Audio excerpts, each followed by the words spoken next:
ఏమంటే కరోనాకు మందు వచ్చినప్పుడే ఎంతమంది వెళ్ళి వ్యాక్సిన్ వేయించేసుకున్నారు? ఎవరో వేయించుకోలేదా? దయచేసి చేయి చూపించండి. అందరూ వేయించుకున్న వాళ్ళే. చచ్చిపోతామని భయ్యం. సరే బతికి ఉండిపోయావు, బతికి బట్ట కట్టేసావు. ఎంతకాలం చెప్పండి? ఎంతకాలం? 100 ఏళ్ళు కూడా ఉండేవి నువ్వు. గట్టిగా 100 ఎందుకు, 50 ఎక్కువ, 30లకి 40లకే పెరాలసిస్లు వచ్చేస్తున్నాయి కదా.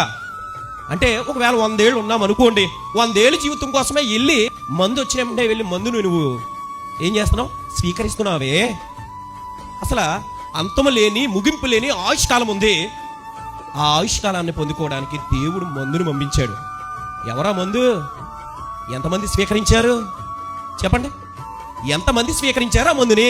స్వీకరించారంటే మాక్సిమం అందరూ చెయ్యెత్తారంటే బాప్తిసం పొందడమే ప్రభువుని స్వీకరించిన. ఓకే, స్వీకరించిన వారు ఎంతమంది నిలబడి ఉన్నారు? నాలో ప్రభు ఉన్నాడు, ఇక నువ్వు జీవించేవాడు నేను కాను, క్రీస్తే నా యందు జీవించుచున్నాడు అని చెప్పగలిగిన వారు ఎంతమంది ఉన్నారు?